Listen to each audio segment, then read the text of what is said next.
자, 오늘은 우리가 계속해서 이 바울 시리즈를 공부하게 될 텐데요. 이 바울 시리즈를 공부하면서 지금 우리가 어디에 초점을 맞추냐면 바울에게 초점을 맞추면서 지난 두 번은 바나바에게 우리가 초점을 맞추는 연습을 했어요.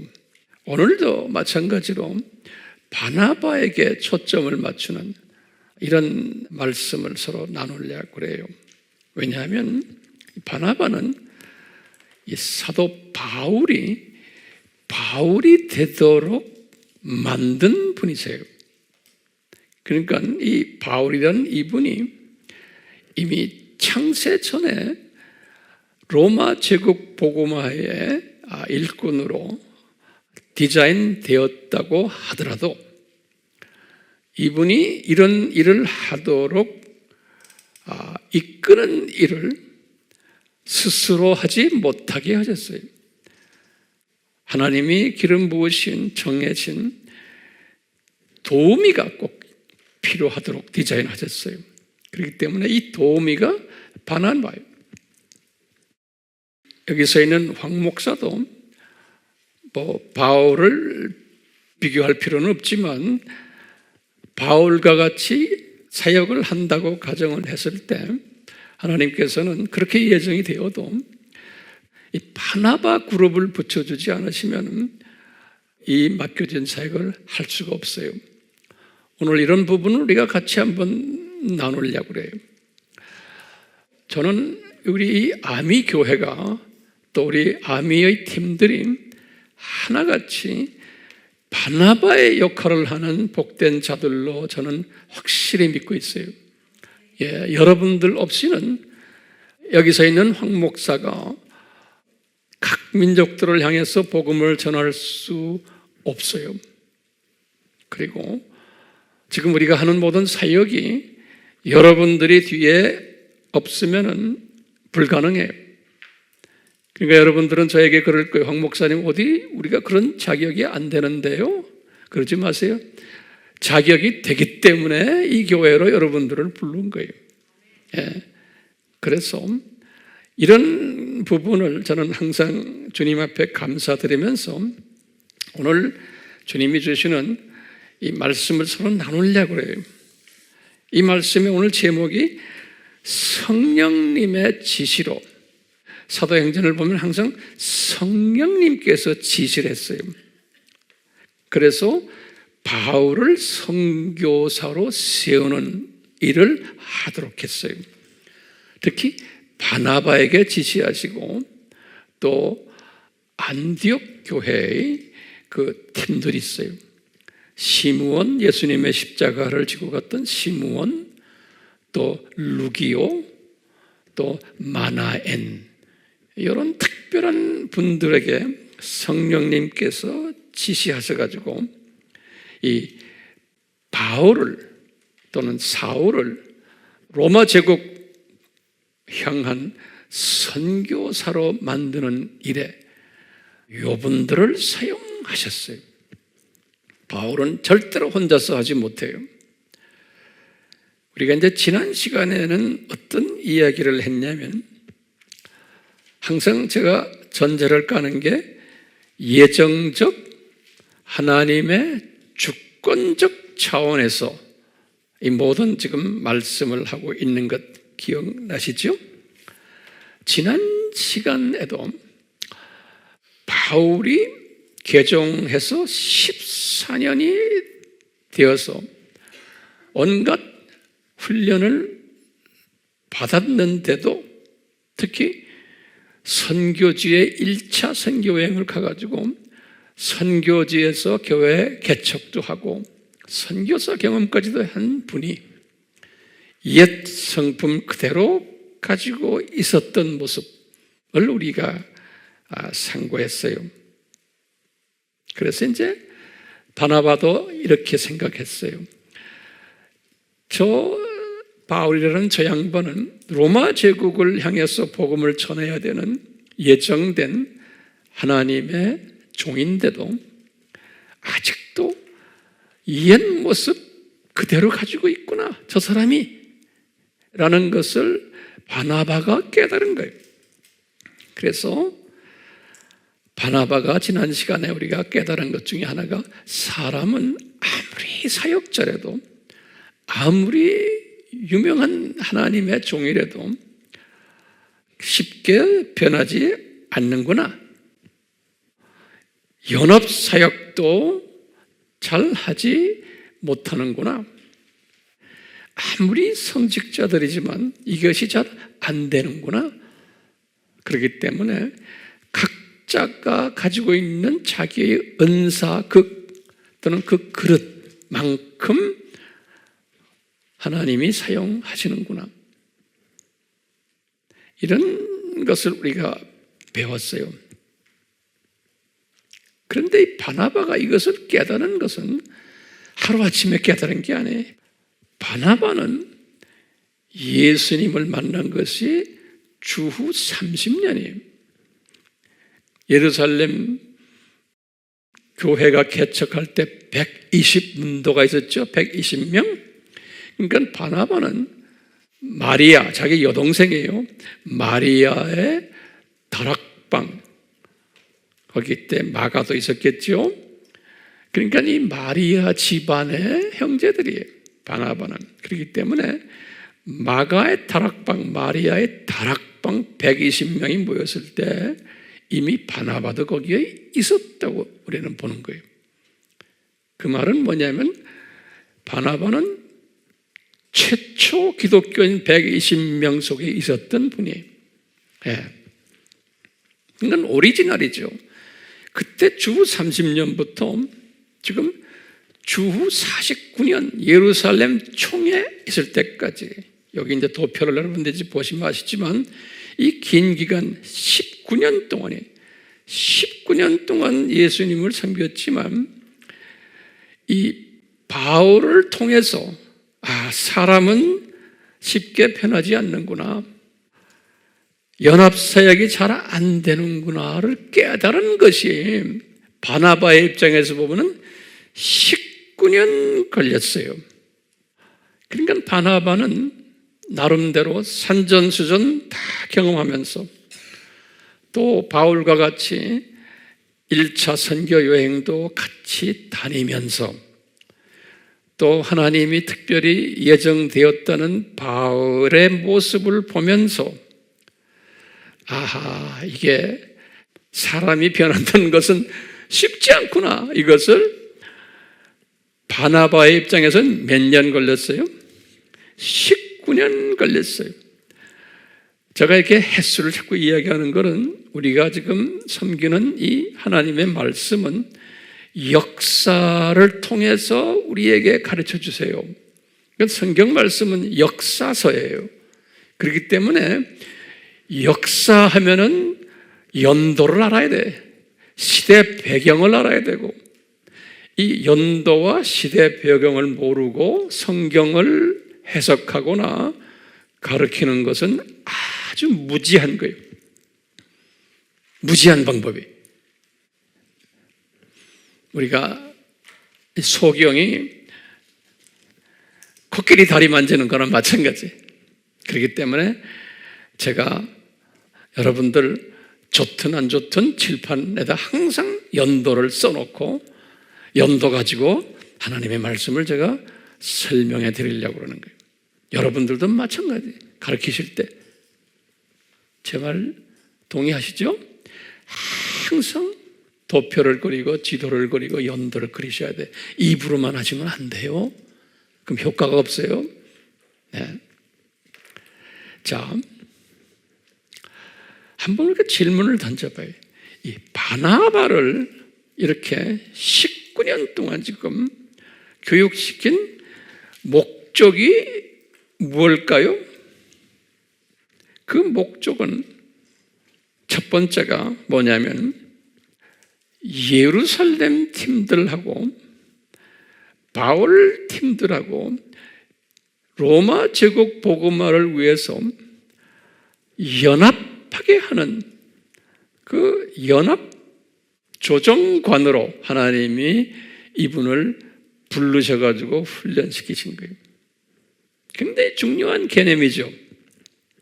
두 번째 목적은 이 중에서 특히 사울이라는 사람을 로마 제국 복음화에 선교사로 세우게 하는데 목적이 있었어요. 그러니까 이 두 번째 목적이 사울을 바울로 만들어가지고 로마 제국 선교사로 만드는 일, 여기에 초점이 있었어요. 바나바에게. 바나바가 그 사명을 받은 사람이 이미 예수님께서 바나바에게 그것을 보여줬고 또 아나니아를 통해서 바나바에게도 가르쳐줬어요. 그렇기 때문에 이 바나바는 사울이라는 저분이 어떻게 예수님의 종이 돼가지고 로마 제국을 복음화 시켜야 될 것을 알았던 분이에요. 이제 이것을 알았기 때문에 이제 성령님께서는 어떻게 하셨냐면 바나바가 사울이라는 사람을 그런 그릇으로 만드는 일에 도우미가 되도록 불림을 받은 사람이었어요. 본인이 알았어요. 그래서 이 바나바를 초점으로 오늘 좀 볼 거예요. 왜냐하면 우리가 이렇게 성서의 스토리를 알면 이것이 우리의 삶 속에서 그대로 다 적용이 되기 때문에 그래요. 그냥 우리가 지식으로만 알고 있는 게 아니고 이제 지혜가 우리에게 생겨나요. 이 지혜를 더 가지기 위해서 우리가 이런 말씀에서 나타난 성서의 역사들을 보는 거예요. 자, 그럼 다시 봐요. 바나바가 이것을 알았기 때문에 성령님께서 어떻게 인도하셨냐면 안디옥 교회가 언제 개척이 됐어요? 주후 33년에 개척이 됐어요. 1년 전에 스데반이 순교당하고 예루살렘 교회가 흩어지면서 ht어진 사람들 중에 요 시므온과, 이 시므온이 누군지 알죠? 예수님의 십자가를 미고 갔던 사람이죠. 요 시므온과 루기오와 마나엔 요 세 분이 주축이 돼가지고 안디옥 교회를 개척을 했어요. 요 지도를 보시면 요게 안디옥이 여기 지도를 보시면 이렇게 나오죠. 예, 예루살렘에서 흩어져서 여기에 가서 안디옥에서 이제 교회를 개척해. 세 사람이 누구예요? 시므온, 루기오, 마나엔 요 세 사람이에요.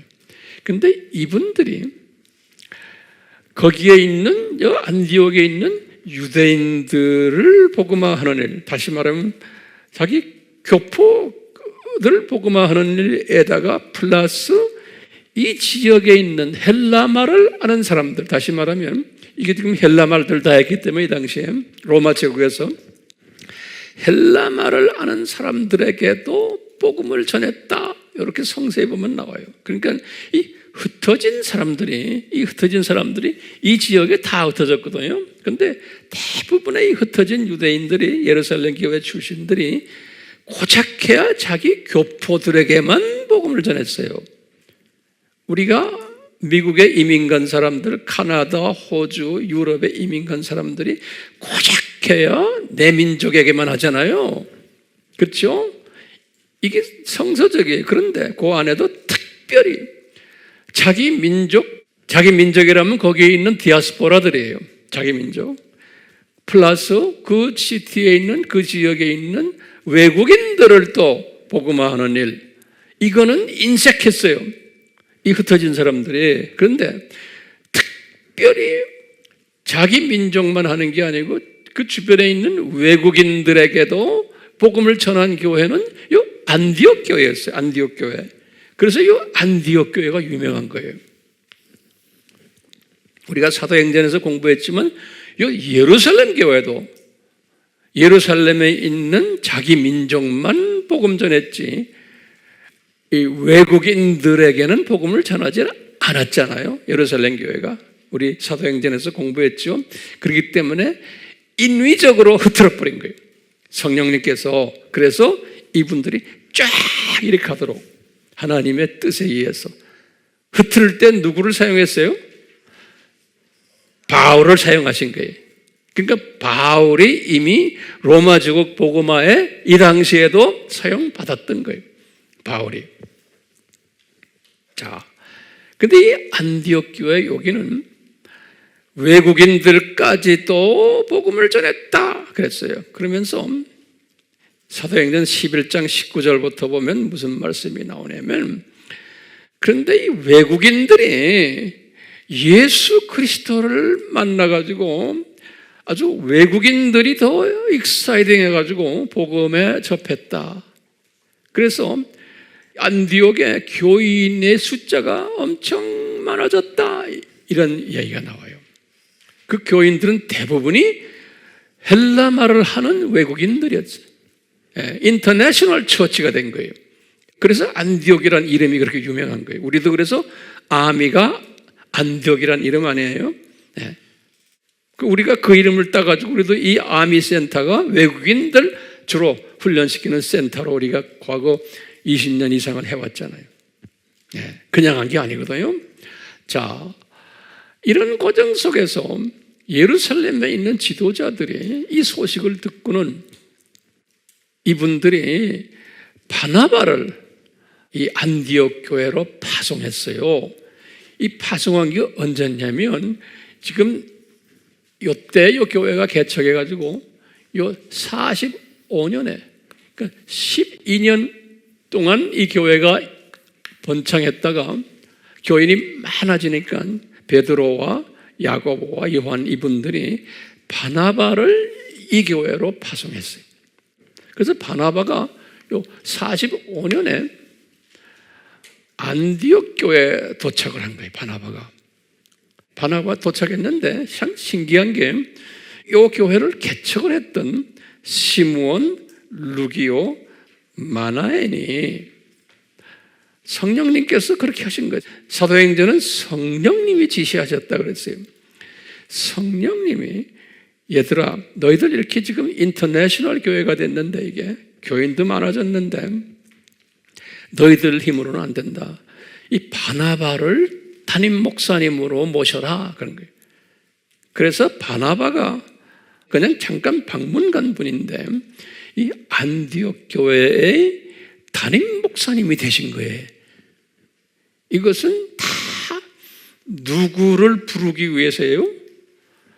바울을 이제 부르기 위해서 하나님이 다 그렇게 하신 거예요. 뒤에 깔려 있는 게 바울이 중심인 거예요. 나중에 바울이 이 교회의 담임 목사님까지 되세요. 좀 이따 제가 설명해 드릴게요. 그러니까 우리의 삶 속에서도 마찬가지예요. 항상 주역이 있어요, 주역. 네. 지금 이 사건의 주역이 누구예요? 바울이에요.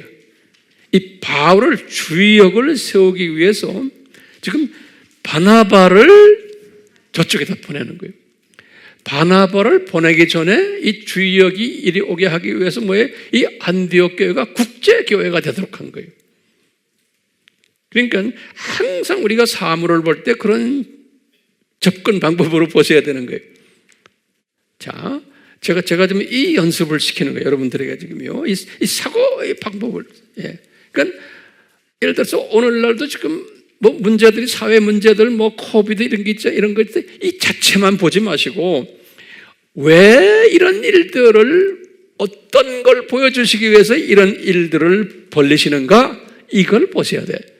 그럼 우리는 뭐라고 대답해요? 아하, 예수님께서 감람산 설교에 항상 말씀하신 대로 전염병들이 여기저기 일어나게 돼 있는 건 내가 가까이 왔다는 사인이다. 그렇기 때문에 너희들은 깨어서 준비하라 그랬거든요. 그렇죠? 그러니까 그 예수님의 음성에 깨어서 준비시키기 위해서 이 코로나가 있구나, 이렇게 보셔야 되는 거예요. 이 코로나 언제 끝났냐, 이거 뭐 목사님 언제 끝납니까, 기도해 보셨어요? 나는 그런데 관심이 없는 거예요. 왜? 예수님이 산고가 반드시 있어야 된다고 그랬잖아요. 그렇기 때문에 산고라는 뜻은 뭐예요?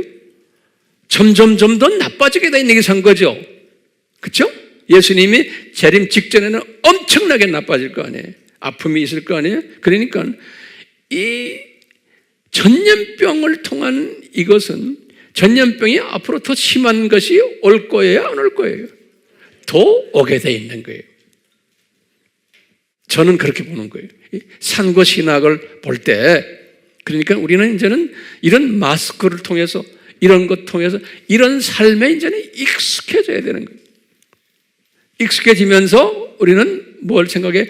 아, 예수님이 가까이 오시는구나. 그러니까 내가 이것을 외쳐야지. 내가 지금 뭐 하고 있는 거야? 이 코비드-19에 빠져가지고 뭐 이러지 말고 나는 외쳐야지.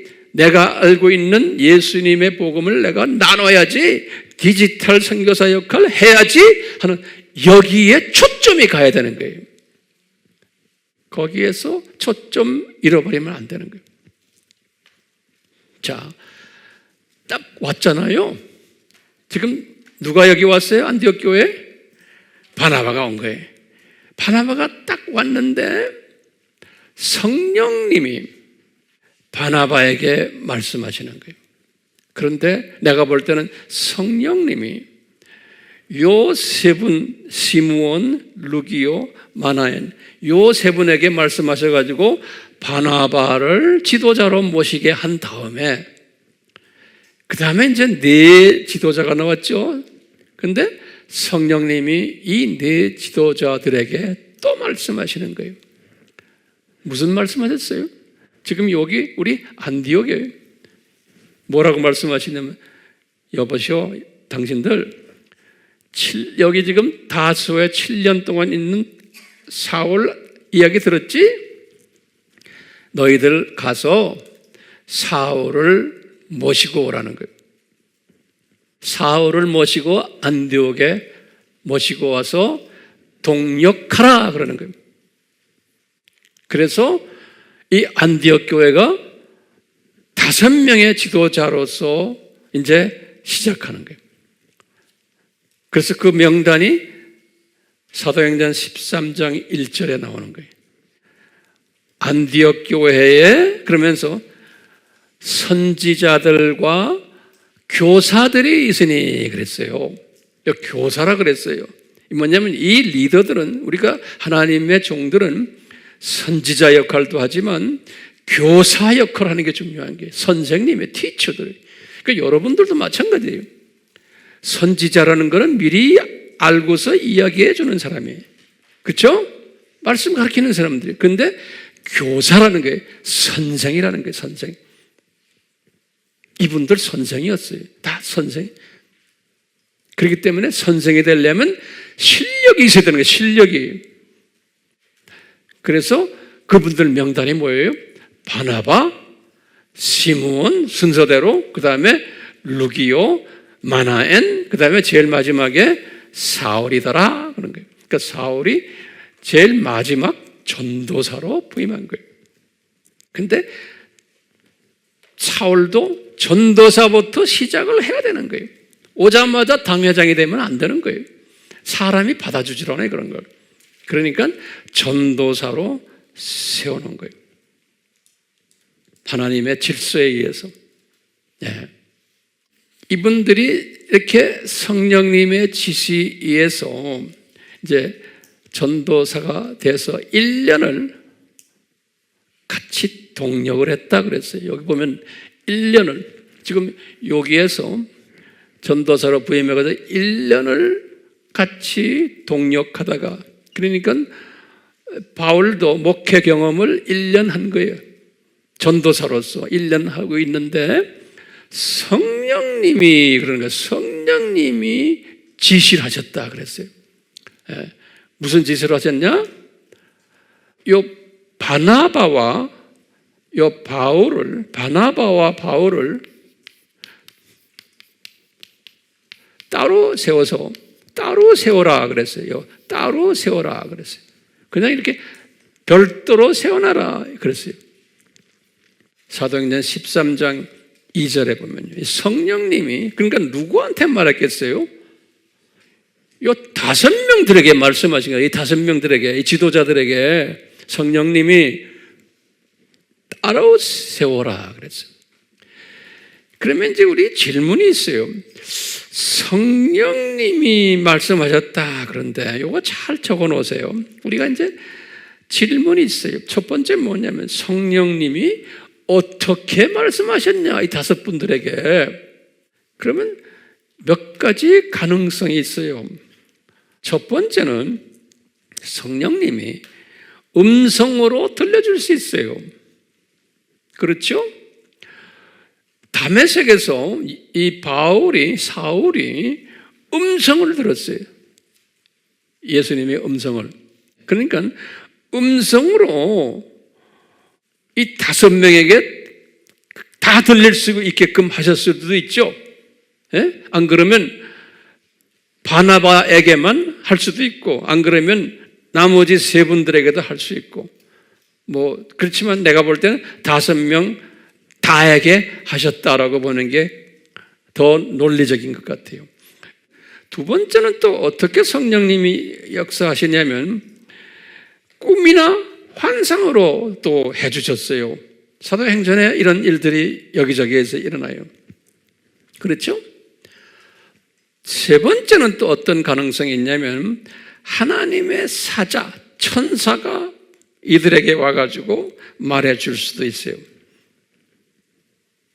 네 번째로는 또 어떤 것이 있냐면 이런 것들이 없더라도 성령님께서 이 5명에게 소원을 주시는 거예요. 소원을 주시는 것도 성령님이 하시는 거예요. 그래서 이 5명이 다 같은 소원을 가지고 있어. 무슨 소원이냐면 우리가 로마 제국을 복음화하는 일에 우리가 앞장서야 되지 않을까? 우리 교회가 존재 목적이 이게 아닙니까? 이런 소원을 주시는데 서로가 회의를 하다 보니까 뭐냐면 바나바 담임 목사님과 말단 우리 교육 전도사님 이 2분을 우리가 선교사로 내보내자라는 동의가 있었던 거예요. 이렇게까지 우리 볼 수 있는 거예요. 소원을 가져다가 이런 동의를 할 수도 있는 거예요. 아름다운 것은 참 우리가 이 중요한 것은 뭐냐면 이 5명의 지도자들이 하나같이 한 마음이 됐다는 거예요. 예. 우리가 교회에서 당회를 하거나 무슨 모임을 할 때 항상 의견이 엇갈리는데 그건 주님이 원하시는 방법이 아니잖아요. 여기 안디옥 교회 보면 이 리더 5명이 생각이 다 같았어요. 무슨 생각했냐? 바나바와 사울을 따로 세워서 이분들을 선교사로 내보내자 그런 거예요. 그런데 이때 선교사로 나가자 할 때 이분들의 생각은 이 로마 제국, 이게 터키 있잖아요. 여기까지 내보낼 생각은 안 했던 것 같아요. 항상 하나님께서는 그런 만큼 쓰세요. 순서대로. 어디다 보내냐? 구브로에 보내냐? 구브로. 여기서 가까운 섬이에요. 예? 구브로를 보내자는 의견이 서로가 동의가 된 거예요. 자, 구브로를 보내는데 왜 구브로를 보냈냐? 바나바의 고향이기 때문에 그런 거예요. 그러니까 바나바의 고향이기 때문에 이 구브로가 유대인이지만 여기서 태어난 디아스포라 아니에요? 그러니까 이 5명이 다 동의한 것이 그 당시에 바울은 의견이 없었어요. 말단 전도사이기 때문에 웃분들이 하는 걸 그냥 따르는 거예요. 그러니까 구브로로 보냈다 그랬어요. 구브로로. 다시 말하면 바나바의 고향이기도 하지만 바나바는 항상 마음속에 내 고향을 복음화를 시키면 참 좋겠다는 그런 그 소원이 있었던 것 같아요. 그러니까 하나님께서 그 소원을 사용하세요. 그래서 이 5명이 동의해가지고 이제 바나바와 사울과 거기에 또 한 분 따라오는 분이 마가였어요. 이 마가는 바나바가 볼 때는 자기 여동생 마리아의 아들이에요. 그러니까 바나바는 마가의 외삼촌이에요. 근데 그때 마가가 거기에 있었던 것 같아요. 근데 여러분들 항상 아셔야 돼요. 이 마가는 특별한 분이에요. 벌써 이미 마가는요, 어머니가 믿음의 어머니였어요. 그래서 돈이 많은 부동산을 많이 가지고 있는 믿음의 어머니의 마리아가 예수님이 살아계실 때에도 이분이 벌써 12제자 중에 한 분은 아니었지만 이 여자분이 항상 예수님을 뒤에서 모셨어요. 이름도 없이. 그래서 예수님께서 성만찬 하실 때도 그 마리아의 집에서 다 하게 하신 거예요. 항상 예루살렘의 다운타운에 예수님이 드날들던 수종을 예수님을 했던 분이 그 마리아라고 보고 있는 거예요. 예수님은 이제 베타니 쪽으로 바깥으로 나가서 이제 주무시지만 예루살렘에 들어와서는 항상 그 마리아의 도움을 받았던 것 같아요. 그러니까 그 마리아의 아들인 마가는 특별한 분이죠. 거기에 또 그 마리아의 오빠인 바나바도, 그러니까 예수님이 십자가 사건 있기 전 이야기, 이미 다 예수님과 교제했던 분들이 특별한 분들이죠. 그렇죠? 예. 이런 분들이기 때문에 이 마가도 내가 볼 땐 120문도 속에 들어갔던 것 같아요. 들어갔는데 마가는 특별한 선교사였어요. 마가는요, 여기다 내가 적어놨지만 주후 43년에, 이제 이 전통에 의하면 43년이면 어디예요? 요때 여기 43년에 마가는 애굽에 선교사로 간 사람이에요. 애굽에 젊은 나이에 가가지고 알렉산드리아, 우리 알잖아요. 여기에 가서 이 지역은 애굽 사람 중에서 꼽딕이라는 족속이 있어요. 꼽딕, 유명한 이름이에요. 꼽딕이라는. 그래서 내가 이게 원어로 적어놓은 콥틱이라고 그래요. 꼽딕 족속이에요. 요 애굽 사람들 중에서 요 꼽딕 족속들을 복음화를 시킨 것이 마가예요. 그렇기 때문에 요 마가는 애굽의 꼽딕 정교회의 교주, 창시자예요. 마가가. 그래서 지금도 애굽의 꼽딕 교회는 마가를 자기네의 시조로 보고 있는 거예요. 그래서 애굽 꼽딕 교회, 나중에 한 주후 한 400년 가까이 됐을 때 그 후손 중에 아주 유명한 분 한 분이 나와요. 아타나시우스라고. 그 사람은 우리 여기에 5교회가 있죠. 로마 안에 이 5교회 안에서도 최고 지도자 중에 한 분이었어요. 이 5교회를 리더하는 이 애굽 꼽딕 교회 최고 지도자로서 아주 영향력이 있는, 그래서 이제 이 사람을 통해 가지고 우리가 4개의 공회가 있죠. 첫 번째 공회의 이름이 뭐예요? 니케아 공회죠. 이 니케아 공회에도 아타나시우스가, 이 아리우스라는 사람도 이 애굽 정교회의 출신이죠. 아리우스, 그 예수님의 신성을 부인한 아리아니즘 그러잖아요. 이 아리우스를 혼내주기 위해서 아타나시우스가 로마 황제 콘스탄티누스한테 부탁을 한 사람이에요. 그래서 니케아 공회를 열게 된 거예요. 그러니까 이 애굽 정교회가 이러한 중요한 일들을 했던 교회인데 여기에 창시자가 누구예요? 마가예요. 마가. 그러니까 마가는 어릴 때부터 집안이 그랬고 선교 마인드가 투철했던 분이. 그런데 지금 1차 선교 여행을 나갈 때 아마 마가가 외삼촌 따라서 안디옥 교회에 있었던 모양이에요. 그 당시에. 그래서 외삼촌이 마가를 데리고, 사울과 마가를 데리고 1차 선교 여행을 떠난 거예요. 어디로 갔어요? 구브로로 간 거예요. 그래서 이제 성서에 보면은 이 안디옥에서 우리 같으면 인천이 실루기아에 갔다가 여기에서 이제 배를 타고 살라미에 들렸다 그랬어요. 내가 볼 때는 이 살라미가 바나바의 고향일 것으로 추측을 해요. 왜냐하면 이분이 주후 61년에 여기에서 순교당했어요. 이 살라미에서 순교당했어요. 61년에 돌에 맞아 순교당했다고 우리 지난 시간에 공부했죠. 예.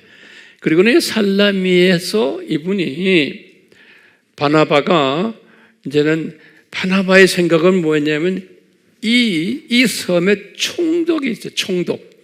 이 사람을 복음화하기 위한 데 바나바의 마음이 있었어요. 이 제일 높은 분을 복음화시키면은 그 다음에는 쉽게 이 섬이 복음화가 되겠다.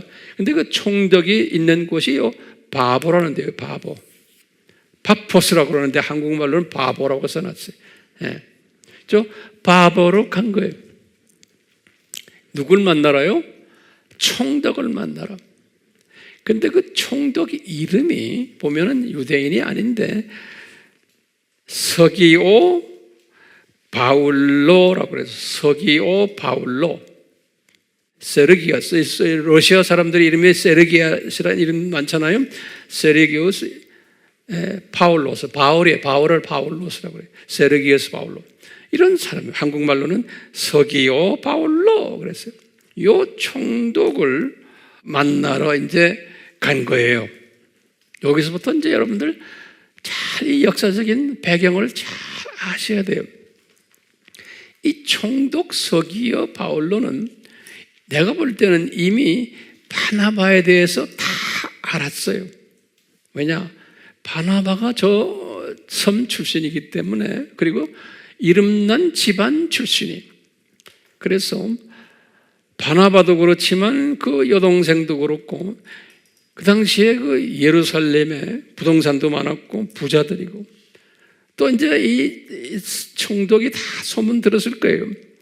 이 여동생이 주축이 돼가지고 예수라는 사람을 잘 대접했고 나중에 예수가 죽은 후에 예수를 따르던 그룹들이 그 여자 집에서 기도 모임을 하고 그 여자 집에서 그 여자가 가지고 있는 부동산 여러 개 있는 데서 예루살렘 교회가 만들어졌다.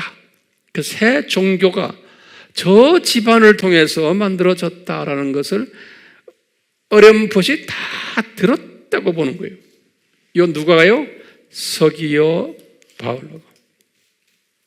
그러니까 자기 섬 출신들의 마리아도 알고 보면 그 집안의 줄기가 그쪽에 있지 않나 보는 거예요. 그러니까 이 자기 섬 출신이 새로운 종교를 만든 그룹이구나. 게다가 마리아의 아들인 마가라는 요 젊은이는 애굽까지 가가지고 교회를 만든 특별한 가족이구나라는 것을 요 서기오 바울로가 알고 있었다라고 저는 우선 전제를 해놔요. 이런 소문을 듣고 있었는데 지금 장본인들인 바나바와 마가가 여기에 도착했다라는 것을 들은 거예요. 네. 그러니까 이 서기오 이 바울로가 이분들을 초청을 했어요. 자기 관저로 초청을 해가지고 이제 그 초청해서 그 관저로 들어가서 일어난 일들을 누가가 이것을 다 기록을 해놨어요. 이 당시에 누가는 없었어요. 그 누가가 분명히 바나바한테서 이야기 다 듣고 마가에게서 이야기 다 듣고 썼을 거예요. 누가는 사도행전을 언제 쓰기 시작했어요? 본인이 직접 거기에 참여한 것은 2차 여행 때예요. 2차 선교여행 때 누가가 거기에 멤버였어요. 그렇지만 1차 여행 때는 누가는 아니었어요. 그래서 누가복음 1장 1절에 보면 내가 누가복음을 쓸 때도 그렇고, 왜냐하면 그 당시엔 누가가 크리스찬이 아니었기 때문에요. 또 사도행전 쓸 때도 그렇고 자기가 그 관계되는 사람들과 인터뷰하고 내가 리서치를 하고 썼다 그런 말이 있어요. 우리 누가복음에서 사도행전에서 다 공부했죠? 했어요 안 했어요? 했죠. 이런 거 우리가 들여다보고 있어야 돼요. 똑같이 지금 이 사건도 누가는 본인이 직접 여기서 경험한 이야기가 아니에요. 그렇기 때문에 그들이 이렇게 했다, 저들이 이렇게 했다 이렇게 표현했어요. 누가가 나중에 이제 2차 선교 여행 때 누가가 그때부터 우리들이라는 단어를 썼어요. 우리들이. 그걸 보고는 우리 이제 학자들이 그러는 게 누가가 이때부터 선교에 참여했구나. 이제 그걸 보는 거예요. 자, 이제 보세요. 이렇게 해서 이제 누가가 이제 기록하기를 이 총독 관저에 이분들이 들어간 거예요. 딱 들어갔는데 이제 그때 사울은 그냥 따라 들어간 것 뿐이에요. 그래서 초면이죠. 딱 들어가니까 그 총독 옆에 누가 있냐면은 아주 유명한 소위 예언가, 마술사라고 그러죠. 또는 성서에서는 그랬어요. 13장 6절에서 7절에 그랬어요. 거짓 선지자. 그 이름이 바예수라고 그랬어요. 바라는 말은 아들이라는 소리예요. 예수라는 말은 우리가 말하는 우리 예수님이 아니고 바예수 하면 뭐냐면 구원자의 아들 그런 뜻이에요. 바예수라는 뜻은요. 우리가 말하는 그 예수님이 아니고 다시 말하면 구약으로 말하면 여호수아 이런 이름이에요. 바예수, 바란 거는 아들이라는 소리예요. 자, 이 이름이 거짓 선지자이고 마술사고 바예수고 이 사람의 표현이 많아요. 거기 보면요. 그 다음에 엘리마라는 이름도 썼어요. 이게 다 같은 이름들이 엘리마, 마술사, 거짓 선지자, 바예수. 이 양반이 총독 옆에 이렇게 있다가 뭐라 그러냐면 총독이 이들을 딱 보고는 처음에 만나자마자 서로 악수하고 반갑다. 너 기독교인으로 너희들이 개종했지 하고 이제 바나바한테 질문했을 거 아니에요. 그러니까 이미 총독의 마음이 어떻게 됐냐면 자기도 기독교인이 되고 싶다는 마음이 있었다 그랬어요. 지금 이 누가가 기록한 걸 보면 그래서 이분들에게 기독교가 뭔지를 설명해 주기 위해서 초청했다 그랬어요. 당신들 믿는 기독교가 뭔지를 알고 싶어서 그래서 지금 총독 관저에 들어갔는데 딱 들어가 보니까 이 마술사란 양반이 옆에 딱 의자놓고 앉아서 뭐라고 그러냐면 총독님 저놈들 이야기 듣지 마세요 그러는 거예요. 그런데요 이 말을 딱 하는 순간에 갑자기 사울이 나타나는 거예요. 이제 어때부터? 그때 이름이 누가가 기록했어요. 바울이라 하는 사울이 그랬어요. 13장 9절에. 이때부터 바울이라는 이름이 등장하는 거예요. 13장 9절에. 이 바울이라 하는 사울이 갑자기 그 바예수예요. 그 마술사를 그냥 주목을 하는 거예요. 딱 들여다보고는 너 이놈아! 그러는 거예요. 그러면서 주목하면서 뭐라고 그러냐면 너 말이야 이 마귀 새끼야! 그러는 거예요. 성서에 보면 그렇게 되어 있어요. 10절부터 이 마귀 자식아 너 의의 원수 이놈아 너 지금 무슨 말 했냐? 그러는 거예요. 그러면서 거기에 누가가 뭐라고 그랬냐면 바울이 성령이 충만해가지고 이렇게 지금 이 마술사에게 꾸지람을 줬다는 거예요. 이 사건은 이 역사적인 사건이에요. 이 사건을 통해서 우리가 질문 던지는 게 하나가 뭐냐면 왜 바나바는 조용했냐 이거예요. 리더인데 그리고 이 사울은 거기에 그냥 게스트로 온 사람이에요. 게스트로. 왜 바나바는 조용했나? 그러면 저는 이렇게 보는 게 그 당시에 그 순간에 바나바가 성령 충만했다는 거예요.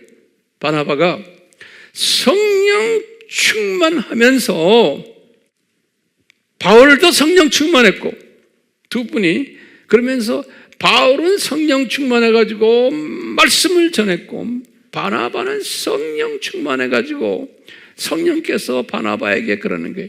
이제 이 마술사에게 한마디 하는 것은 이제는 바울이 하도록 놔둬라, 이렇게 했기 때문에 성령 충만하니까 성령님의 지시를 따랐다고 저는 보는 거예요. 바나바가 바보가 아닌 거예요. 어리석은 사람이 아니에요. 그러면서 성령 충만해가지고 바울에게 이 리더십을 쫙 이렇게 나눠준 거예요. 리더십을. 그러니까 제가 사도행전 강전에서는 그랬어요. 바울이 바나바의 가방을 들고 뒤에 따라가다가 갑자기 그 가방을 바나바에게 주면서 선생님 이거 받으십시오. 나와서 한마디 뱉었다. 제가 그런 식으로 사도행전에서 얘기했죠. 예, 그거예요. 그 리더십이 바뀌는 순간에, 이 시간에. 그러니까 이건 바나바가 어리숙해서가 아니에요. 성령 충만했기 때문에. 그러면서 이제 바나바가 딱 본 거예요. 바울이 이런 설교를 하는 것을 딱 보고는 바나바가 기분이 좋았겠어요? 나빴겠어요? 기분이 대단히 흐뭇했다고 부르는 거예요. 왜? 아하, 드디어 이 양반이 선교사 기질을 가지고 있구나. 예수님이 나에게 로마 제국 복음화를 위해서 이 양반을 네가 도와라 한 것이 그래서구나. 이 기질이 있구나. 그때 이때까지는 한마디도 안 하고 조용히 구석에 앉아 있다가 안디옥에 와서부터 그냥 점잖게 혼자서 숨어서 이러고 있다가 선교제에 나와서 이 바 예수를 만나더니 요새 말로 하면 열을 내시는구나. 성령 충만해서. 그런데 그냥 그 말씀이 기가 막힌 말하는 거예요. 그러면서 말이죠, 바울의 입에서 예언이 떨어지는 거예요. 이 바 예수 앞에서 뭐라고 그러냐면, 이놈아, 예수님의 손이 너에게 얹혀졌는데 너 이제 봉사가 될 거다 그런 거예요. 즉시 봉사가 될 거라는 거예요. 그들이 그 말 떨어지기 전에 그냥 봉사가 돼버린 거예요. 그래가지고 앞을 보질 못하는 거예요. 그러니까 이 능력이, 바나바도 보면서 흐뭇했잖아요. 이 사도 바울의 능력이 나타난 거예요. 바울의 능력이 아니죠. 성령님이 바울을 그렇게 사용하신 거예요. 그것을 본 총독이 까무러쳐가지고 그 길로 무릎 꿇고 예수님을 영접했다 그랬어요. 예. 그러니까요, 바울이 이 사건을 통해서 정식으로 이제 선교사로서 쓰임받는 계기가 된 거예요. 이것은 누가 도왔어요? 성령님이 도우셨지만 누굴 사용하셔서? 바나바를 사용하셔가지고 하신 거예요. 그러니까 바나바도 기뻐했지만 성령님도 기뻐했고, 바울은 내가 볼 때는 스스로 놀랬을 거예요. 어떻게 내가 내 입에서 나온 말이 그대로 이루어져 가지고 저 양반이 소경이 돼버리고, 또 총독도 그걸 보고는 개종도 하고, 바울은 바울대로 놀란 거예요. 그렇죠? 근데 바나바는 어때요? 다 아는 거예요. 이런 일들이 반드시 일어나야 된다는 것을. 그러니까 이 바나바는 나의 수건이 이제 이루어졌구나. 이제 바울이 제대로 사용받는구나. 이제 이렇게 아마 바나바가 마음이 즐거웠을 것으로 저는 보고 있어요. 그렇기 때문에 우리가 이제 질문을 던지는 거예요. 어떻게 바나바라는 사람이 이런 마음을 가질 수 있을까? 이거 아무나 안 되잖아요. 예? 이것이 우리가 관심거리 중에 하나예요. 아무리 선교사라도, 아무리 목사님이라도, 아무리 신학자라도 이 자기의 그 자존심이 다 깨어지는 이런 상황 속에서 이분이 즐거워할 수 있을까? 큰 그림을 보는 사람은 즐거워하는 거예요. 이 로마 제국을 향해서 복음화를 해야 되는 이 메시지를 받았기 때문에 자기가 하는 게 아니고 사울이라는 저 양반이 이 일을 해야 된다는 것을 알았기 때문에 이분을 띄워주는 데에 기쁨을 가졌던 거예요. 그런데 이게 아무나 안 되는 거예요. 아무나. 왜냐하면 이분이 가지고 있는 제가 볼 때는 세 가지의 속성이 있었기 때문에 그러는 거예요. 그래서 누가가 이분의 그 세 가지의 속성을 말했어요. 이 사도행전 11장 24절에 우리 항상 보자. 이분은 성품이 괜찮은 사람이었다 그랬어요. 예, 첫째, 다시 말하면 쓴뿌리가 많지 않았던 사람이었구나. 본성이 착한 사람이었구나. 그러니까 부모님들을 통해서 아픔을 많이 경험하지 않은, 그러니까 본성이 괜찮은 사람이었구나. 이것을 우리가 첫 번째 볼 수가 있어요. 두 번째는 누가가 뭐라 그러냐면 거기에다가 이분이 성령이 충만했다 그랬어요. 그러니까 본성이 괜찮은 데다가 성령이 충만하니까 영의 눈이 떠지니까 이 로마 제국 복음화의 그 그림을 이미 보게 된 거예요. 바나바가 자기가 본 게 아니고, 자기가 하는 게 아니고 바울을 통해서 이 일을 하겠구나 하는 것이 쫙 본 거예요. 착한 사람이 돼가지고. 그래서 성령 충만한 사람이었어요.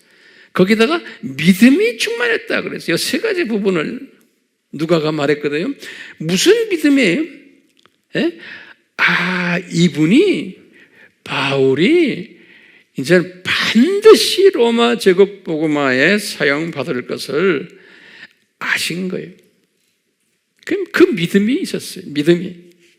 이 세 가지 부분이, 이 믿음이 있었기 때문에 바나바의 입장에서 보면 바울이 이렇게 딱 떴을 때 질투심 가지지를 않았어요. 오히려 축하해주고 기뻐했다는 거예요. 우리가 이런 마음을 가진 바나바가 되길 바라요. 저는 이 말씀을 이렇게 상고하면서 제가 만약에 바울이라면, 바울 수준은 아니지만 여러분들은 바나바라고 나는 보는 거예요. 저를 이방 선교를 하도록 뒤에서 밀어주고 당겨주고 도와주는 분들이 여러분들이에요. 그러니까 여러분들을 예수님께서 저에게 붙여주신 거예요. 선물로. 아세요? 그래서 저는 여러분들을 보면 항상 그래요. 주님 고마워요. 이렇게 착한 바나바들을 나에게 선물로 주신 것. 난 항상 그래요. 자, 이때부터 바나바를 통해서 숨겨져 있었던 바울의 리더십이 이제 노출되기 시작하는 거예요.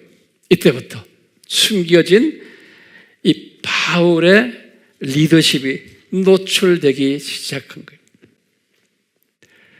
이제 지금부터 잘 들으세요. 이분이 지금 이 순간부터 바울이, 지금 바울 바나바가 지금 어디 있어요? 요 지금 바보에서 일어난 일이에요. 그렇죠?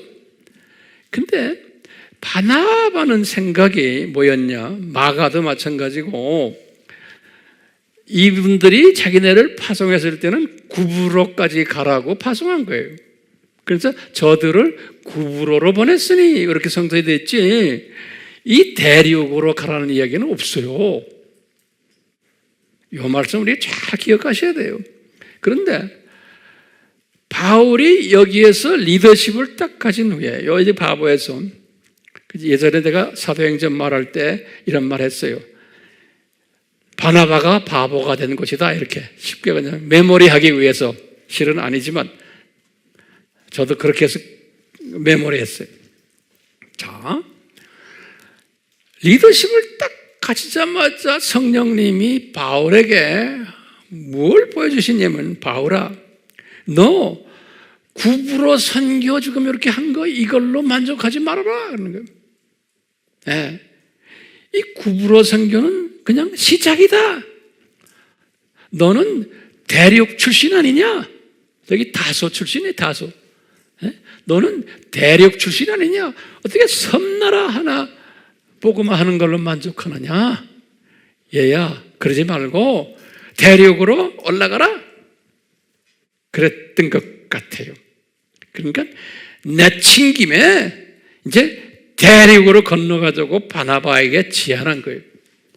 그러니까 이 바나바는 착한 사람이니까, 또 이분은 비전을 가진 사람이에요. 이 바울이 어떤 사람인가 하니까, 아하, 성령님이 이제는 로마 제국 복음화를 구체적으로 이 형제를 통해 하시려고 그러는구나. 그래? 가자 그럼. 바나바도 따라서 가자 하고 이분의 제안에 수용을 한 거예요. 그래서 이제 바나바가 착한 분이죠. 반대하고는 아니 돌아가자. 우리 교회에서 우리를 구부로까지만 가게 했는데, 그러면서 원리 원칙대로 막 덤벼들면 이것도 문제가 생기잖아요. 그런 사람 항상 있거든요. 너무 원리 원칙 따지는 사람들이 있어요. 교과서대로. 그때 성령님께서 하시는 말씀에 귀를 기울일 때는 그 원리 원칙도 이제 변할 수가 있죠. 그래서 이제 이분들이 배를 타고 어딜 갔어요? 요 버가로 간 거예요. 버가로. 요 순서가 있어요. 요 버가로. 요 버가로 딱 가가지고, 버가로 가가지고 버가에 도착했는데, 이미 이 대륙으로 가자 그럴 때 여기 바보에서 가장 기분 나빴던 사람이 한 분이 있었어요. 그게 누구냐면 마가인 거예요. 네. 이 마가는 선교사 기질도 있었지만 인간적인 관계에서 이 바보에서 상당히 불편했던 거예요. 내가 이제 성령님이 나에게 이렇게 가르쳐 주는 걸 내가 여러분들에게 그냥 뱉어내는 거예요. 왜 불편했냐면 하루아침에 자기 외삼촌이 그래도 명색이 안디옥 교회의 최고 지도자인데 외삼촌이 바울에게, 그것도 말단 전도사에게 리더십을 양보해? 마가가 이걸 본 거예요. 그리고는 총독 앞에서도 한마디도 못하고 있는 구경만 하고 있고, 자기 외삼촌이 전도사가 그냥 소리 지르고 전도사를 통해서 막 총독이 개종을 하고. 그러니까 이 마가의 입장에서 보면 우리 외삼촌 왜 저러지? 거기다가 이 사람이 이 전도사가 대륙으로 올라갑시다 한마디 하니까 그래 올라가자 하고 따라가는 거예요. 그러니까 마가의 입장에서는 이거 아니다 라고 볼 거예요. 이건 말이 안 된다. 그러니까 배 타고 따라갔지만 버가에 가서는 안 되겠다. 외삼촌 나 집에 갈래요. 그렇게 했을 거로 보는 거예요. 제 해석이에요. 어떤 분들은 해석을 뭐라 해요? 엄마 생각이 나서 어려서 이건 아니에요. 그래서 마가는 그 길로 그냥 안디옥 교회 안 가고 그냥 예루살렘으로 가버렸다 그랬어요. 예루살렘으로. 자, 이렇게 마가는 이 일을 하기 때문에 마가는 그때부터 바울과 관계가 서먹해졌어요. 그래서 바울도 나중에 깨달았어요. 이 유명한 마가 집안, 외삼촌하고는 사이가 좋은데 나중에 외삼촌하고도 좀 떨떨한 사이가 됐지만 나중에 다 해결했지만 특히 마가한테, 그래서 이제 마가를 항상 생각했어요. 바울이 사역이 커질 때마다 요 마가를 생각했어요. 그래서 디모데에게 붙여줬어요. 그래서 디모데에게 특별히 부탁하고 마가를 잘 섬겨라 하고, 그래서 나중에 디모데와 마가는 좋은 동역자가 됐어요. 그러다가 나중에 바울이 순교 1년 전에 디모데 후서를 쓰실 때 보면 거기에 기록이 돼 있어요. 뭐라고 기록돼 있어요?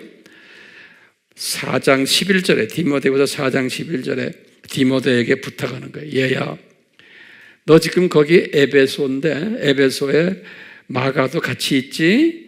마가는 나에게 상당히 유익한 형제이기 때문에 그 형제 내가 보고 싶다. 네가 올 때 같이 와달라. 이런 부탁이 있어요.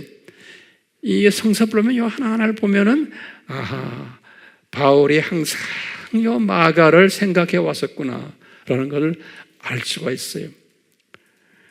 동력한 관계라는 것은 성경에 기록이 안 돼 있어요. 그렇지만 항상 잊지 않고 있었다라는 것을. 디모데후서 4장 11절에 그게 기록되어 있어요.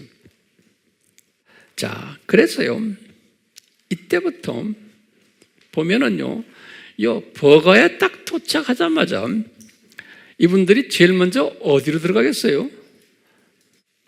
유대인 회당으로 들어가요.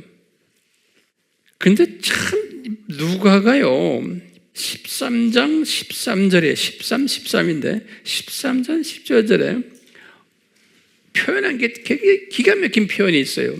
이 바보에서 이제 바울이 바나바 선생님, 마가 우리 이제 대륙으로 올라가자 이제 그렇게 했다고 그랬잖아요. 올라가자 그럴 때 이분들이 이제 올라갔다라는 표현을 13장 13절에서 사도행전에 누가가 이렇게 표현했어. 이게 기가 막힌 표현이 바울과 그 동료들이 바보를 떠나서 밤빌리아 버가에 도착했다 그랬어요. 이제는 바나바의 이름이 없어져 버렸어요. 이 그룹의 대표가 바울이 돼버린 거예요. 바울이. 그래서 바울과 그 동료들은 바보를 떠나서 여기 지금 밤빌리아 지역인 버가에 도착했다. 사도행전 13장 몇 절에? 13절에. 요거 잊지 말아요. 굉장히 중요한 설명이에요. 이 말은 뭐냐면 이때부터 바나바가 자기의 리더십을 바울에게 주셨구나. 기가 막힌 바나바의 아름다움에. 네. 자, 이때 이분들이 도착하자마자 유대인 회당에 들어갔어요. 유대인 회당에 들어가가지고 그때부터 누가 복음을 전하냐면 꼭 바울이 복음을 전해요. 바나바는 조용해요. 기가 막히게. 그러니까 이 바나바는 엄청 훌륭한 사람이에요. 인격이 대단한 사람이에요. 네. 근데 그 인격이 어디에서 오냐면 예수님께서 바나바에게 가르쳐줬기 때문에 그래요. 너 저 형제 네가 세워라. 저 형제 네 손에 있다. 그러니까 이 말씀에 순종하는 이 바나바, 자기의 자존심 다 깎아내리면서 기가 막힌 믿음의 형제. 그래서 성령 충만, 믿음 충만했다 그런 거예요. 그래가지고 이 버가에서요, 이분들이 어디로 갔냐면 안디옥으로 가지. 여기 비시디아 지역의 안디옥에 갔어요.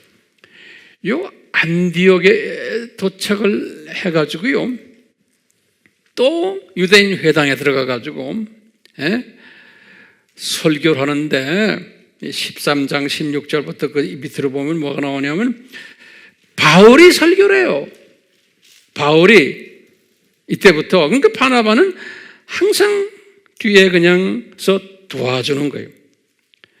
그리고는 13장 45절에 보면 복음을 듣던 이분들이 누구한테 대적을 하고 덤벼냐면요, 바울에게 대적하고 덤벼요. 바울에게. 13장 45절에. 그러니까 이분들도 보기에 바울이 리더구나 라는 걸 아는 거예요. 저 바나바에겐 대적하지 않아요. 네. 그러다가 이제 13장 46절 49절에 보면은 바울과 바나바를 박해하더라. 그럴 때 박해도 바나바가 뒤에 나와요. 바울을 먼저 박해하고 그 다음에 바나바를 박해하더라. 신기하게 13장 50절에 그랬어요. 그러니까 이제 누가 이제 리더로서 나타나는 장면들이 바울이 리더로서 나타나는 게. 예. 그렇지만 뒤에 더 훌륭한 보조자 바나바가 있었던 거예요. 그래가지고 이분들이 어디로 올라가려면 여기 안디옥이죠. 이고니움으로, 여기 지금 이고니움, 그 다음에 이제 루스트라, 더베 이렇게 나오는데요. 이고니움으로 갔다는 얘기가 딱 나와요. 그러다가 이제 이고니움에서 여기 지도 보시면 이고니움 나오죠. 여기서 루스트라로 갔어요. 루스트라에. 더베라는 데가 이제 마지막 이제 종착역인데 루스트라에 갔는데 이제 그건 노트에다 좀 적었어요. 루스트라 사람들에게 또 이렇게 말씀을 전하는데 루스트라 사람들이 딱 보고는 그러는 거예요.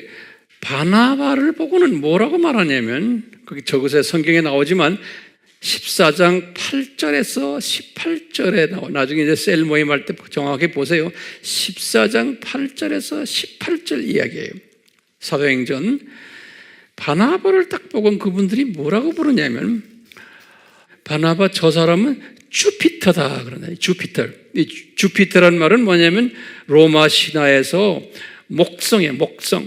로마 신화 주피터 그래요. 목성이에요. 근데 이것을 그리스 신화에서는 뭐라고 부르냐면 주피터를 제우스 신이라고 그래요. 우리나라 성경에는 제우스 신으로 나와요. 이 제우스 신이라는 말은 뭐냐면 최고의 신이 창조자 신을 제우스 신이라고 그래요. 그러니까 이 사람들이 이 루스트라에 있는 사람들이 그리스 문화에 다 있는 사람들이 볼 때 뭐라고 그러냐면 저 사람 바나바는 제일 높은 사람이야. 그러니까 어른이라는 거. 이 그룹들 중에서 저 사람은 제우스 신 같은 사람이야. 이렇게 보는데 이 사람들이 바울을 또 어떻게 보냐면 바울에게 부르길 뭐라면 바울 보고 머큐리라고 해요. 머큐리란 말은 로마 신화에서는 수성이에요. 수성. 이것을 그리스 신화에서는 헤르메스라고 그래요. 우리나라 성경에는 헤르메 그렇죠. 헤르메스. 그러니까 헤르메스는 머큐리와 같은 말이에요. 그리스 신화에서는 헤르메라고 그러고 로마 신화에서는 머큐리라고 그러고 우리 어떤 별은 수성이에요. 수성. 요 뜻은 뭐냐면 말하는 웅변의 신이라 말하는 웅변의 신을 이야기할 때 쓰는 말이에요. 헤르메스 또는 머큐리. 근데 이 사람들이 볼 때 바나바를 볼 때는 제우스 신이고 점잖게 있는 사람이고 이 바울을 보니까 뭐라고 그랬어요? 머큐리라는 거, 헤르메스라는 게 다 말하는 사람은 저 사람이구나 그런 거예요. 같은 신인데 그러니까 누가 더 말을 잘한다는 거예요?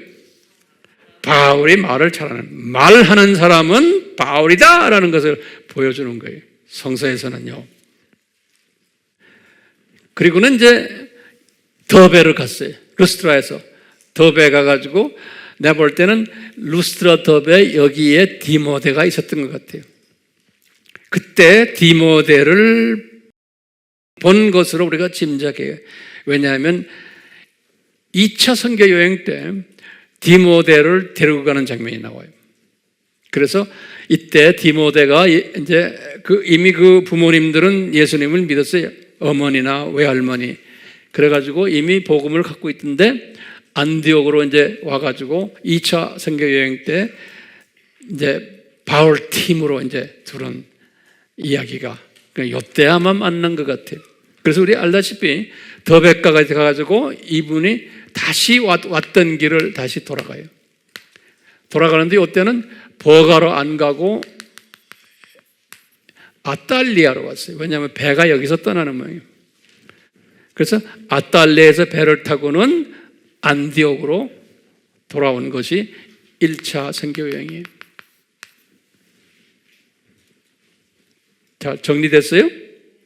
1차 선교 여행이에요. 자, 제가 이제 결론적인 말씀 좀 볼게요. 안디옥으로 돌아왔어요. 우리가 벌써 지금 안디옥으로 돌아온 게 지금 언제? 요때 이제 돌아왔죠? 여기 48년에. 돌아오자마자 49년에 뭐가 있었어요?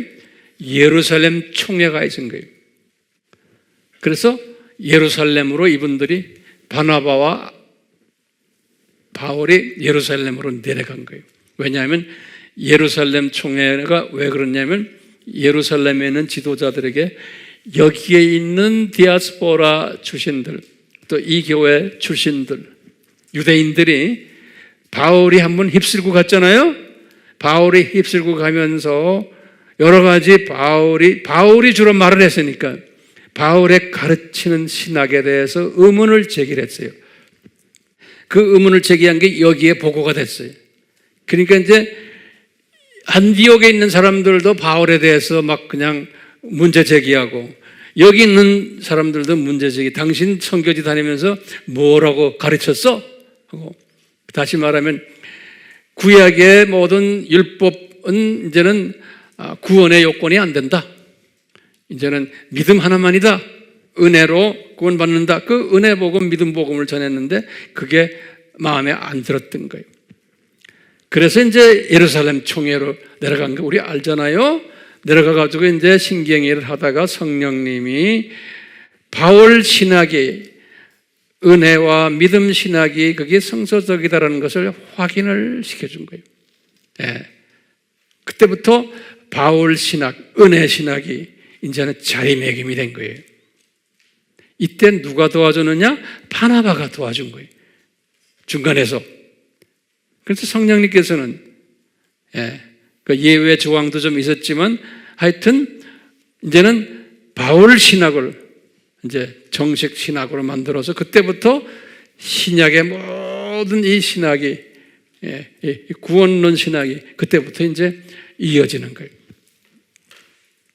그러니까 바울이 그때부터 어깨가 올라갔겠어요? 안 올라갔겠어요?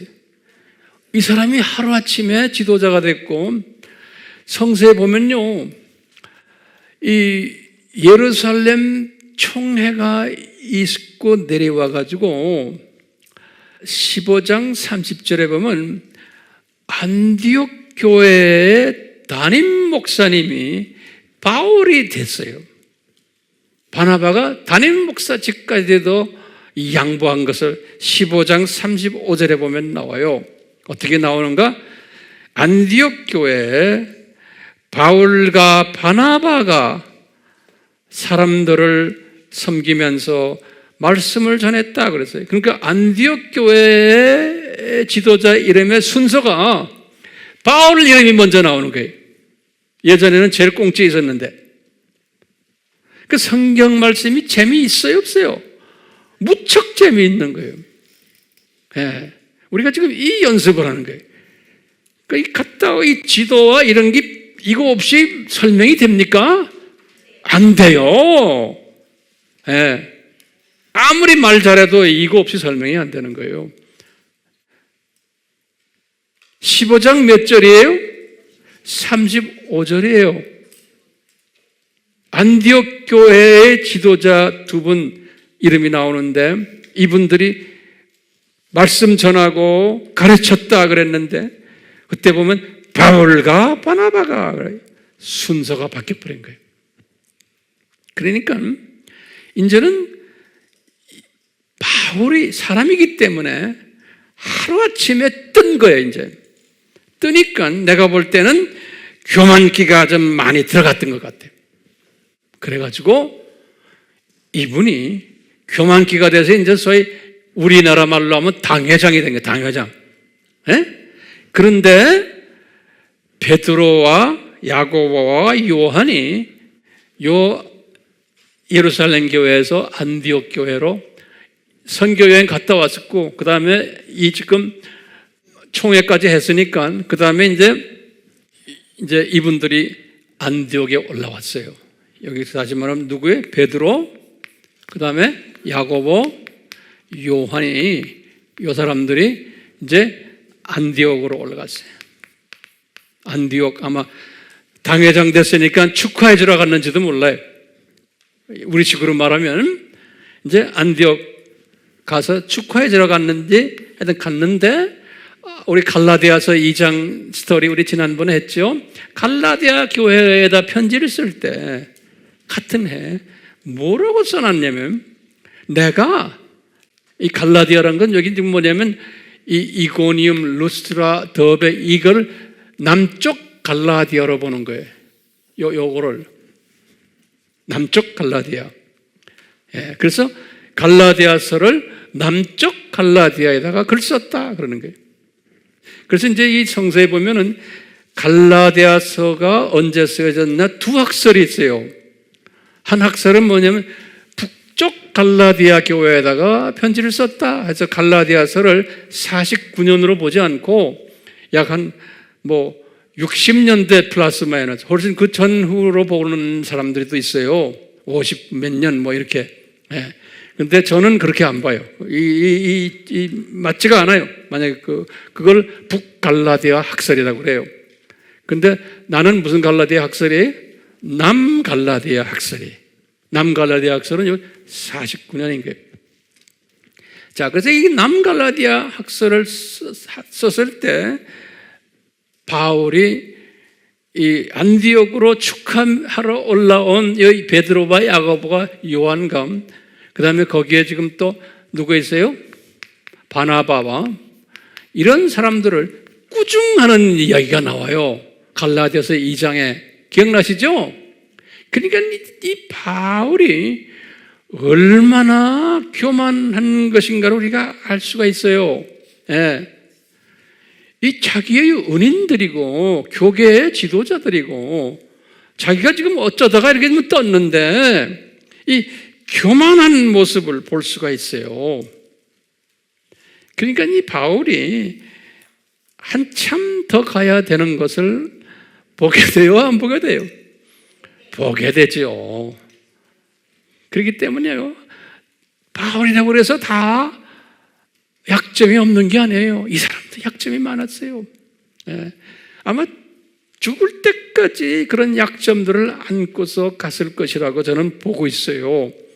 우리가 지금 바울 시리즈를 공부하면서 이 바울과 바나바 이야기를 하면서 지금 바나바와 비교를 해볼 때는 바나바가 훨씬 더 훌륭한 분으로 보고 있어요.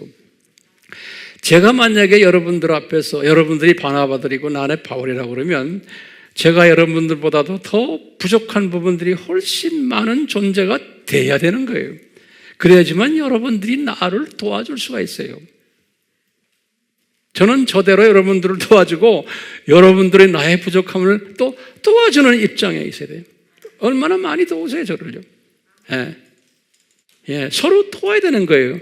내가 혼자서 잘났다고 까불면 여러분들이 필요가 없는 거예요. 그러면 안 되잖아요. 아미 교회가 필요 없는 거예요. 황 목사에게. 근데 황 목사에게는 이 아미 교회가 절대로 필요한 거예요.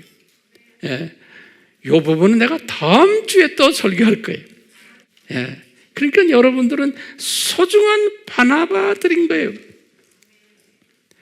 이 바나바의 스피릿을 가진 여러분들은 거기에서 머무르면 안 되잖아요. 바나바는 바울을 세웠던 것처럼 저를 세워야 되고 나를 세우는 일만이 아니에요. 바나바는 구부로 선교했죠. 이분은 또 다니면서 선교를 많이 했어요. 복음 전하는 일들을. 똑같이 여러분들도 이 아미 교회에 맡겨주신 이 메시지들을 여러분들도 열심히 전하는 일들을 해야 돼요. 그래서 디지털 미셔너리 바나바들인 거예요. 지금 이 세대에 디지털 미셔너리 일을 하지 않으면 여러분들이 그냥 바나바로만 앉아있다고 생각하면 안 돼요. 바나바도 열심히 로마 제국 복음을 위해서 뛰었던 사람이에요. 그렇기 때문에 그냥 단순히 그냥 바나바 역할을 그 식으로만 보지 마시고 로마 제국 복음을 위해서 그 뛰는 사람을 위해서 뒤에서 이렇게 도와줬고 자신도 또 필드에서 뛰었던 사람이에요. 그렇기 때문에 여러분들 오늘 우리 찬송 속에서 했죠. 빛의 사자들이에요. 빛의 사자들이요. 이런 빛의 사자들, 바나바적인 빛의 사자들이에요. 저는 필드에 나가서 온 사방에 뛰는 사람이고 여러분들을 뛰어라는 게 아니에요. 여러분들은 현장에서 바나바처럼 또 뛰는 일들이 필요한 사람들이에요. 아멘? 그런 사람 되시기를 예수님의 이름으로 축원합니다. 아멘. 예수님, 이 시간에 저희들에게 2000년 전에 예수님께서 바울을 디자인하시고 바나바를 디자인하시고 12 사도들을 디자인하셨어. 이분들을 통해서 예수님의 소원인 유대인 복음화, 디아스포라 복음화, 또 로마 제국 복음화를 어떻게 하셨는지를 누가가 기록한 책에서, 사도행전 내용에서 우리가 지금 성령님의 가르치시는 음성에 의해서 우리가 지금 섭렵하고 있습니다. 예수님 우리에게 지혜 위에 지혜를 주시고 이 메시지를 잘 소화할 수 있도록 도와주시고, 소화만이 아니고 이것을 주변의 많은 형제 자매들에게 내가 나눠주고 그분들을 깨우는 일에 앞장서는 바울과 같은, 바나바와 같은, 마가와 같은 그러한 어머니, 아버지들이 되도록, 그런 청년들 되도록 주여 은혜 베풀어 주시옵소서. 예수님의 이름으로 기도드리옵나이다. 아멘.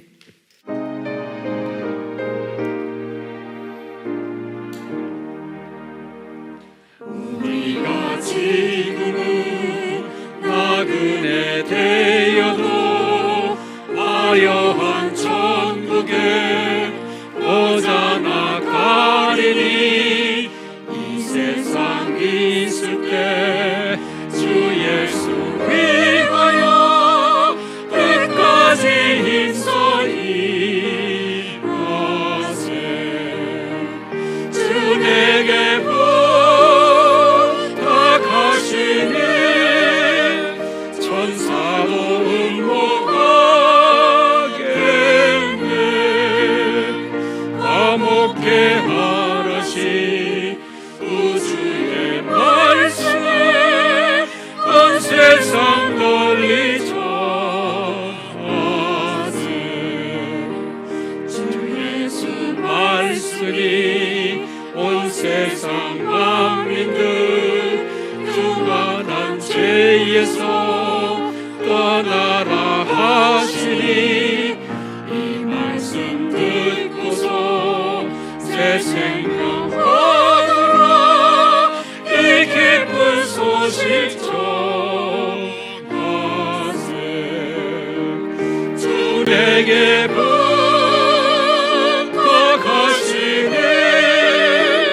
천사도 응모하겠네.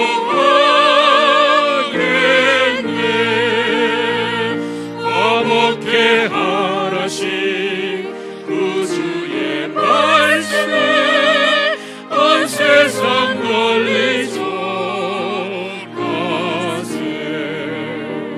영생의 복락과 천국에 갈 길을 만 백성 알도록 나가서 전하세. 주 예수 말씀이 이분을 찾아라 우리에게 부탁하셨네. 주 내게 부탁하시네. 천사도 응모하겠네. 화목해 하라시 구주의 말씀에 온 세상 널리 전하세.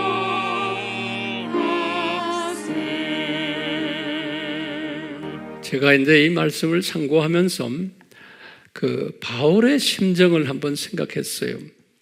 바울은 이 사명을 받고는 주변을 보지 않고 그냥 사역 중심으로 달려갔던 사람 같아요.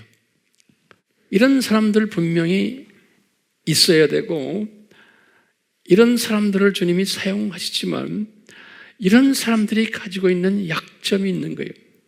뭐냐? 눈을 가려놓고 앞만 보고 달리는 사람이기 때문에 주변을 보지를 못하는 거예요. 그렇게 만들어놨어요. 주변을 보질 말아야지만 앞을 달리죠. 주변 보면서는 못 달려요. 그러니까 사람은 다 약점이 있는 거예요. 바울도 그 약점을 가지고서 사역을 했어요. 근데 바나바는 어때요? 바나바도 약점이 내가 볼 때는 또 많았어요. 이분은 주변을 너무 많이 봐. 그래서 사역 중심이 아니고 사람 중심인 또 약점이 있기도 하고 장점이기도 한. 그렇지만 내가 볼 때는 누구나 다 이런 약점들이 있고 장점이 있는 거예요.